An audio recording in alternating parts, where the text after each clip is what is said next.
तो आदाब, नमस्कार, गुड इवनिंग, सत श्री अकाल। एक बार फिर आप तमाम लोगों का स्वागत है क्राइम तक की कहानी के इस एपिसोड में। उम्मीद है पूरी फैमिली अच्छी होगी, अपना और अपनों का ख्याल रख रही होगी। पिछले साल 2024 में जुलाई का महीना आप सबको याद होगा, जब बांग्लादेश में छात्रों का एक आंदोलन शुरू हुआ। शेख हसीना तब बांग्लादेश की प्राइम मिनिस्टर थी। करप्शन से लेके बहुत सारे इल्ज़ाम लगे थे। ख़ास तौर पर जो वहाँ एक कोटा सिस्टम रिजर्वेशन की बात की गई, जिसमें बांग्लादेश की आज़ादी में जो लोग लड़े थे उनके परिवार वालों को ज़्यादा अहमियत देने की बात थी, जिसकी वजह से आम स्टूडेंट भड़के कि हम भी पढ़ाई करते हैं, लेकिन अगर नौकरी में उन्हें ही सारा कोटा मिलेगा तो फिर हम कहाँ जाएंगे। ये आंदोलन बहुत तेज़ हुआ और फिर नौबत ये आई कि ढाका की सड़कों पर छात्रों का कोहराम था। वहाँ के संसद से लेके प्राइम मिनिस्टर हाउस तक पर उन लोगों ने कब्जा कर लिया। बड़ी मुश्किल से शेख हसीना को अपनी जान बचाकर वहाँ भागना पड़ा वहाँ से, और सीधे वो भारत आईं और यहीं दिल्ली के करीब हिंडन एयरबेस पर उनका प्लेन उतरा। और तब से लेके आज तक शेख हसीना भारत में शरण लिए हुई, यहीं पनाह लिए हुई हैं। और इसको लेके बहुत सारा गुस्सा भी है बांग्लादेश में कि भारत ने उनके दुश्मन को क्यों यहाँ पे रखा हुआ है। यहाँ तक कि कुछ वक्त पहले शेख हसीना को कुछ मामलों में सज़ाए मौत भी दे दी वहाँ की कोर्ट ने। तो बार बार मांग की जा रही है कि शेख हसीना को भारत वापस सौंपे बांग्लादेश को। और बहुत सारे बांग्लादेश में ऐसे कट्टर संगठन और लोग हैं जो इसी मुद्दे को लेकर एंटी इंडियन, भारत विरोधी बातें करते हैं, चर्चाएं करते हैं, ऐसे कदम उठाते हैं। और हाल के वक्त में इंडिया और बांग्लादेश के रिलेशन जो है इसकी वजह से बहुत ख़राब हुए। शेख हसीना के जाने के बाद मोहम्मद यूनुस, जो एक अर्थशास्त्री थे, नोबेल पुरस्कार उन्हें मिल चुका है। स्टूडेंट्स के अलग अलग विंग, उनके लीडर्स और पॉलिटिकल कुछ नेताओं की बातचीत के बाद ये तय हुआ कि जब तक आम चुनाव ना हो, बांग्लादेश में मोहम्मद यूनुस एक केयर टेकर गवर्नमेंट के तौर पर सरकार चलाएंगे। और तब से लेकर अब तक चला रहे हैं। अब इत्तेफाक देखिए कि इसी महीने की 11 दिसंबर को सारे लोग अब मांग कर रहे थे कि अब चुनाव होना चाहिए। 1.5 साल तो हो गए मोहम्मद यूनुस को, और अब बांग्लादेश शांत भी है। और बांग्लादेश 11 दिसंबर से पहले तक वाकई शांत था। ऐसा कुछ नहीं हुआ जिसकी वजह से चुनाव में कोई खलल पड़ता। 11 दिसंबर को बांग्लादेश में ये ऐलान किया जाता है कि 2026 फरवरी में बांग्लादेश में जनरल इलेक्शन होगा। यानी अब मोहम्मद यूनुस की जो केयर टेकिंग सरकार है, जिसमें बहुत सारे स्टूडेंट्स लीडर भी मिनिस्टर बनाए गए, अब उनकी मोहलत और मियाद खत्म। अब चुनी हुई नई सरकार आएगी, उसी का प्राइम मिनिस्टर होगा, उसी के लोग होंगे। 11 दिसंबर को ये ऐलान होता है। इस ऐलान के साथ ही अब बांग्लादेश में हलचल तेज हो जाता। एक स्टूडेंट लीडर जो जुलाई में शेख हसीना की तख्ता पलट में पहली बार जिसका नाम आया, और एक बड़ा चेहरा स्टूडेंट लीडर के तौर पर, शरीफ उस्मान हादी। शरीफ उस्मान हादी ढाका यूनिवर्सिटी से पॉलिटिकल साइंस में पढ़ाई की और बाद में इसी ढाका यूनिवर्सिटी में एज ए टीचर पढ़ाने लगे। शरीफ उस्मान हादी वो नाम था जब शेख हसीना की सरकार गई और केयर टेकर गवर्नमेंट बनी, जिसमें बहुत सारे स्टूडेंट्स भी शामिल किए गए मिनिस्ट्री में। लेकिन शरीफ उस्मान हादी ने इस सरकार से दूर रहने का फैसला किया। उसी दौरान में एक संगठन बनाया था इन्होंने, एक ऑर्गेनाइजेशन, जिसका नाम था इनकलाब मोर्चा। इनकलाब मोर्चा के एक तरह से स्पोक्स पर्सन हादी, और हादी ने दूर रहने का फैसला किया। ये बात बहुत सारे लोगों को पसंद भी आई कि भाई ये सत्ता से, पावर से दूर रह रहे हैं। और हादी वो शख्स, वो एक तरह से स्टूडेंट्स लीडर या टीचर, जिसने हमेशा इंडिया के खिलाफ बोला। शेख हसीना जब भारत आई तब भी कि इंडिया ने क्यों शरण दी, क्यों पनाह दी। और उसका ये था कि एक पूरा एक बड़ा, सिर्फ बांग्लादेश नहीं बल्कि पश्चिम बंगाल जो अपने भारत का है, असम और कुछ और इलाकों को मिलाकर एक ग्रैंड बांग्लादेश बनाने का उसका सपना था कि एक अखंड बांग्लादेश बने। तो इसको लेकर जब तब बयान आता रहता, लेकिन हादी की पॉपुलैरिटी बहुत थी।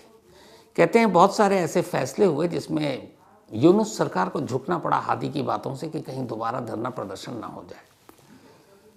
जैसे शेख हसीना की पार्टी को चुनाव लड़ने की पहले ये हो गया कि इजाज़त दे देते हैं, लेकिन हादी ने इसकी मुखालफत की, कहा नहीं हो सकता ऐसा, और सरकार को वापस फैसला लेना पड़ा। तो सरकार में न रहते हुए भी हादी जो है यूनुस सरकार के लिए एक तरह से एक खतरा रहता था। और उसकी बातों को सरकार के लोग नज़रअंदाज नहीं कर सकते थे। अब इसी दौरान में चुनाव का ऐलान 11 दिसंबर को हुआ और हादी ने यह फैसला किया कि वो ढाका की 8 नंबर सीट से खुद इंडिपेंडेंट कैंडिडेट के तौर पर इलेक्शन लड़ेंगे। ढाका 8 नंबर की कॉन्स्टिट्यूंसी वो है जो बड़ी अहम मानी जाती है, क्योंकि इसी कॉन्स्टिट्यूंसी में ढाका यूनिवर्सिटी भी आता है और बांग्लादेश की पार्लियामेंट भी, यानी संसद भवन जहाँ पर है और ढाका यूनिवर्सिटी है वो इसी ढाका 8 नंबर पार्लियामेंट्री कॉन्स्टिट्यूंसी के तहत आता है। अब वहाँ से चुनाव जीतने का मतलब आप समझ सकते हैं। अब इस इलाके में हादी की पॉपुलैरिटी काफ़ी, सरकार में शामिल न होकर बहुत सारे लोगों से और भी उसने ज़्यादा वाहवाही लूटी। तो 11 दिसंबर को ऐलान हुआ कि बांग्लादेश में फरवरी में चुनाव होने जा रहा है, यानी 2 महीने बाद। और हादी ने ऐलान कर दिया कि वो ढाका की इस 8 नंबर लोकसभा यानी कि वहाँ की पार्लियामेंट्री कॉन्स्टिट्यूंसी से इलेक्शन लड़ेगा। और इसी के बाद 12 दिसंबर को हादी एक लोगों से मिलने के लिए, कैंपेनिंग के लिए शुरुआत से ही बाहर निकलते हैं। तभी कुछ लोग मोटरसाइकिल पर आते हैं और हादी को बड़े करीब से सर में गोली मारते हैं। हादी को फौरन अस्पताल ले जाया जाता है, हालत नाजुक। हादी की इधर मौत की जैसी खबर फैली, फिर से स्टूडेंट्स का एक तबका भड़क गया। ये 12 दिसंबर की घटना थी। इसके बाद 13, 14, 15 बांग्लादेश में लोगों का और स्टूडेंट्स का गुस्सा भड़कने लगा। हालात ख़राब होते जा रहे थे। लोगों का गुस्सा देखकर मोहम्मद यूनुस की सरकार को भी डर लगा और फिर उन्होंने कहा नहीं, वो हादी को बचाने की कोशिश करेंगे। और 15 दिसंबर को हादी को बांग्लादेश से, ढाका से सीधे सिंगापुर एयरलिफ्ट किया गया। सरकार ने उन्हें सिंगापुर इलाज के लिए भेजा ताकि लोगों को ये मैसेज दिया जा सके कि हादी के इलाज के लिए सरकार सब कुछ कर रही है। अब हादी सिंगापुर के अस्पताल में, उनके समर्थक ढाका में गुस्से में धरना प्रदर्शन, फिर से जुलाई वाली तस्वीरें और मंजर सामने आने लगी। इस दौरान में चूँकि हादी हमेशा भारत के ख़िलाफ़ बोलने वाला और शेख हसीना यही, तो इंडिया के ख़िलाफ़ भी अचानक जो सरकार के ख़िलाफ़ धरना प्रदर्शन था वो भारत विरोधी भी शुरू हो गया। वहाँ एम्बेसी के बाहर, इंडियन एम्बेसी के बाहर धरने प्रदर्शन पर लोग बैठ गए और भारत के ख़िलाफ़ अब एक तरह से वहाँ जहर उगला जाने लगा, लोगों को भड़काया जाने लगा। ये सब कुछ चलता रहा। फिर 18 दिसंबर को सिंगापुर से खबर आती है। खबर ये कि हादी को बचाया नहीं जा सका, उसकी मौत हो गई। जैसी ये खबर बांग्लादेश पहुंची, ढाका में हादी के समर्थक सड़कों पर उतरे यूनुस सरकार के खिलाफ। इसके बाद हादी के भाई का एक स्टेटमेंट आता है और उससे लोग और भड़क जाते हैं। स्टेटमेंट ये कि हादी को की जान लेने वाले कोई और नहीं बल्कि ये साजिश खुद मोहम्मद यूनुस की सरकार ने की है, क्योंकि Muhammad Yunus caretaker prime minister सरकार चला रहे हैं और सब कुछ शांत था। फरवरी में चुनाव ऐलान कर दिया गया, लेकिन फरवरी में चुनाव होने के बाद मोहम्मद यूनुस की सरकार और उनके मंत्रियों को इस्तीफ़ा देकर हटना पड़ता, फिर नई चुनी हुई सरकार आती। तो यूनुस कैबिनेट और यूनुस की सरकार नहीं चाहती थी कि बांग्लादेश में चुनाव और उनकी सत्ता यूं ही चलती रहे। अब इसके लिए ज़रूरी था कि बांग्लादेश में कुछ उथल पुथल और फिर से हिंसा हो, ताकि ये कहा जा सके कि बांग्लादेश के हालात ऐसे नहीं हैं, इस वक्त हिंसा है, लोग गुस्से में हैं, कि चुनाव कराया जाए। तो चुनाव को पोस्टपोन कर दिया जाएगा, ये हादी के भाई ने इल्ज़ाम लगाया। लेकिन खैर, उधर हादी की मौत की खबर बांग्लादेश पहुंचती है ढाका में 18 दिसंबर को। इस खबर के कुछ देर के बाद ही बांग्लादेश में एक ऐसी घटना घटती है जिससे पूरी इंसानियत का सर शर्मिंदगी से झुक जाता है। बांग्लादेश में दीपू चंद्र दास नाम का एक नौजवान बांग्लादेशी हिंदू, जो वहाँ की एक कपड़ा की फैक्ट्री में काम करता था। ये फैक्ट्री, जिसका नाम था पायनियर निटवेयर्स लिमिटेड, ये विदेशी ब्रांड के कपड़े यहाँ बनते थे। और बांग्लादेश आपको पता है कपड़ों की फैक्ट्रियों के लिए, कपड़ों के लिए जाना जाता, पूरी दुनिया में यहाँ से एक्सपोर्ट होता है। तो दीपू चंद्र दास ढाका में इस फैक्ट्री में जहाँ काम करता था, करीब 12,000 टका इसकी मंथली सैलरी थी, जो इंडियन करेंसी में करें तो 9,000 रुपये। इसका गांव वहाँ से 40 किलोमीटर दूर था जहाँ यह फैक्ट्री, और 12 घंटे की शिफ्ट होती थी, तो महीने में एक बार घर जाने का मौका मिलता था। अब होता यह है कि 12 दिसंबर को ही फैक्ट्री से थोड़ी ब्रेक मिला, तो दीपू फैक्ट्री के बाहर चाय की दुकान पर बैठा हुआ चाय पी रहा था। तब तक फैक्ट्री के कुछ और भी लोग थे। अब उनमें बातें शुरू हुई। तो जो बांग्लादेश की मीडिया से खबर आ रही है, जो उस वक्त बातचीत का मुद्दा था, वो ये था कि पूरे हफ्ते लोग झूठ बोलते हैं, गुनाह करते हैं, लेकिन फिर फ्राइडे यानी जुमा की नमाज के बाद वो पाप कम हो जाता है। इस टॉपिक पे बात चल रही है। इस बातचीत के दौरान बहुत सारे लोग शामिल थे। उसमें कुछ वहाँ के बांग्लादेशी हिंदू थे, बहुत सारे मुस्लिम थे। चाय की दुकान पर चर्चा हो रही है।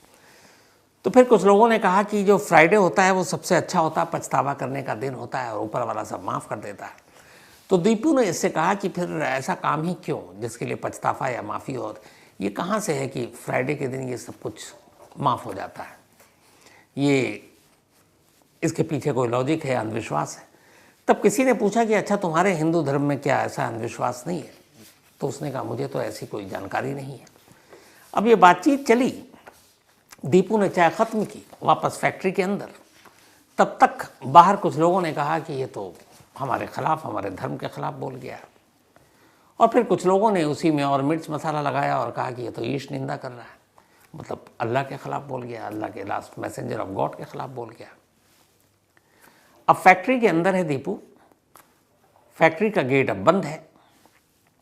हादी की मौत की खबर ढाका पहुंच चुकी है, लोग गुस्से में हैं। इसी दौरान में अब चाय की दुकान की चर्चा और भी बहुत सारे लोगों को बताई गई।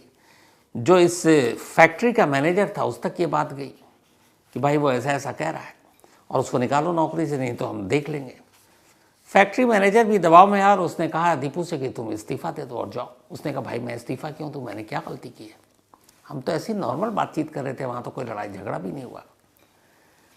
लेकिन मैनेजर माना नहीं, उसे कह रहा, दबाव डाल रहा। उधर बाहर में अब ये बात धीरे धीरे फैलती जा रही है कि एक दीपू नाम का बांग्लादेशी हिंदू इस तरीके की बातें कर रहा था।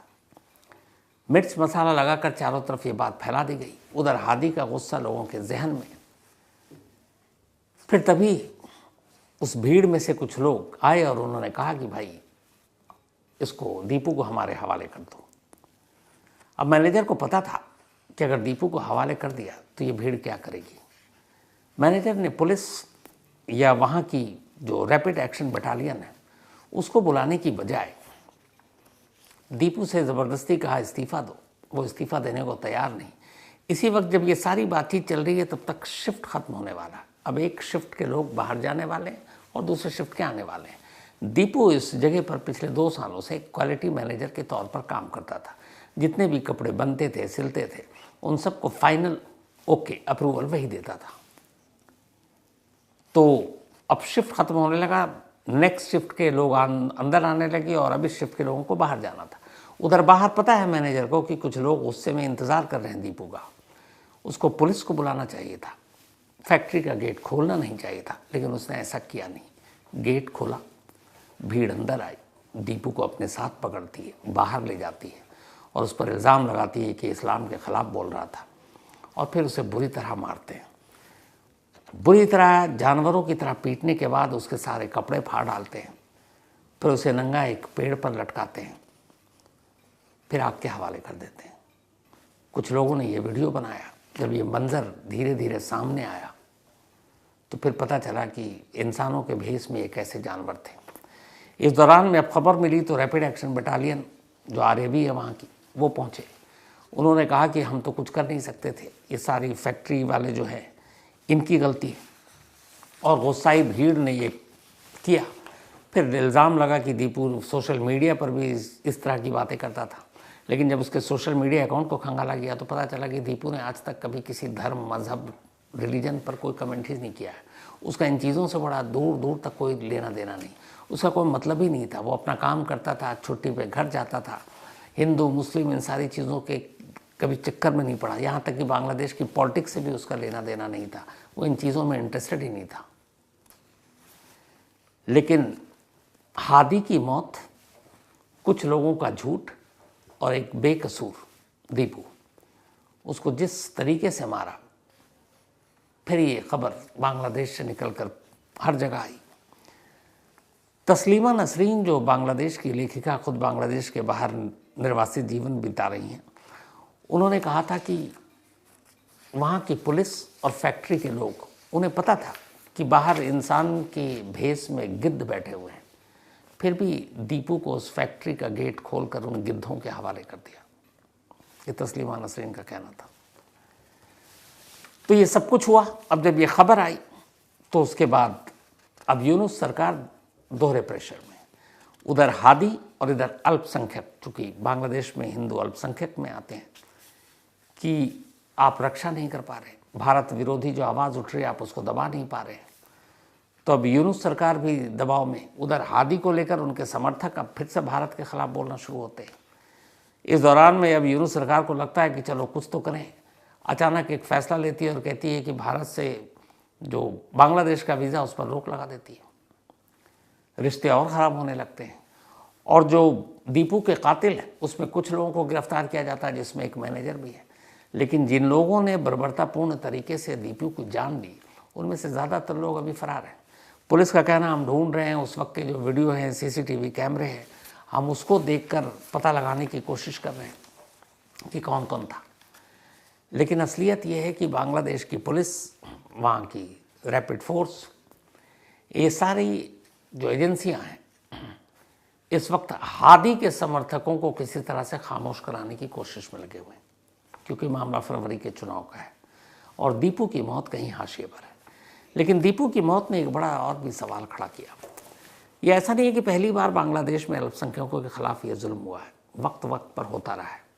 71 में तो बहुत ही बुरी तरीके से नरसंहार हुआ था अल्पसंख्यकों के खिलाफ। भारत और नेपाल के अलावा अगर पूरी दुनिया में सबसे ज़्यादा हिंदुओं की आबादी है तो वो बांग्लादेश में है। लेकिन इतिहास बताता है कि अब से पहले जो बांग्लादेश में हिंदुओं की पॉपुलेशन थी, वो कैसे आज धीरे धीरे 1971 में बांग्लादेश बना था और उसके बाद से लगातार धीरे धीरे कम होती जा रही है। 71 में जब बांग्लादेश बना था तब पहली वहाँ की जो जनगणना हुई थी, तो उसमें कुल बांग्लादेश की आबादी की 22% आबादी हिंदुओं की थी। फिर इसके बाद अभी जो है वहाँ पर टोटल 13.5% रह गई है। और 2022 के बांग्लादेश की आबादी के हिसाब से अगर हम बात करें तो 1.3 करोड़ हिंदू इस वक्त बांग्लादेश में हैं, जो कभी 5 करोड़ से ऊपर थे। तो धीरे धीरे इनकी आबादी कम होती गई। बहुत सारे लोगों ने बांग्लादेश छोड़ दिया, कई भारत आ गए। अब भारत सरकार क्या कर रही है? तो भारत सरकार ने सीधे सीधे बांग्लादेश की एम्बेसी के यहाँ पे जो हैं उनको बुला के तलब किया और पूछा कि भाई ये क्या हो रहा, आप हमारे अल्पसंख्यकों पर क्यों जुल्म कर रहे हैं? लेकिन जहाँ तक सख्त एक्शन लेने की बात, अभी तक कोई एक्शन लिया नहीं गया। अब बाकी क्या हो, तो हो सकता है बहुत सारे ऐसे जिनके ऊपर जुल्म हो रहा, उन्हें हम भारत में पनाह दे सकते हैं, ये सरकार के ऊपर है। लेकिन इस पूरे मामले में भारत और बांग्लादेश के रिश्ते अब खराब हो गए। जो जुलाई में शुरू हुआ और शेख हसीना आज भी यही है। अब ये भी पता नहीं कि फरवरी में चुनाव होगा कि नहीं होगा, क्योंकि इस इंसिडेंट के बाद जुलाई 2024 की याद एक बार फिर से ताज़ा हो गई है। यूनुस सरकार ने कहा है कि दीपू के जितने भी कातिल, उन्हें कड़ी से कड़ी सज़ा दी जाएगी। जो भारत में बांग्लादेशी एम्बेसी के जो लोग हैं, उन्होंने भी ये भरोसा दिया है। लेकिन हकीकत ये है कि 18 दिसंबर के बाद आज 24 दिसंबर है, 6 दिन हो गए। लेकिन जो फैक्ट्री के अंदर जो लीपापोती होती है, कुछ लोगों को गिरफ्तार करके दिखा दिया, लेकिन जिस तरीके से दीपू की जान ले गई सार्वजनिक तौर पर पेड़ से लटका कर, और वीडियो तैर रहे हैं, अलग अलग वीडियो हैं बांग्लादेश में जिन्हें दिखाया भी जा रहा है। उस वीडियो में चेहरे भी सामने दिखाए जा रहे हैं, साफ नज़र आ रहे हैं कौन कौन है। लेकिन कमाल है बांग्लादेश की पुलिस और फोर्स, बस वो मामले को टाल रहे हैं, लीपापोती कर रहे हैं, क्योंकि इनका फोकस इस वक्त हादी पर है। और जो यूनुस सरकार, उनका फोकस ये है कि किसी तरह इस सरकार में बने रहो, आगे भी कार्यवाहक प्राइम मिनिस्टर के तौर पर अपना काम करते रहो। तो इसके साथ ही कहानी में इतना ही, लेकिन कहानी का सिलसिला ख़त्म करूं उससे पहले आपको जानकारी दे दूं कि कल 25 दिसंबर दोपहर 2 बजे दूरदर्शन के OTT प्लेटफॉर्म वेब पर एक वेब सीरीज़ आ रही है, UP 77।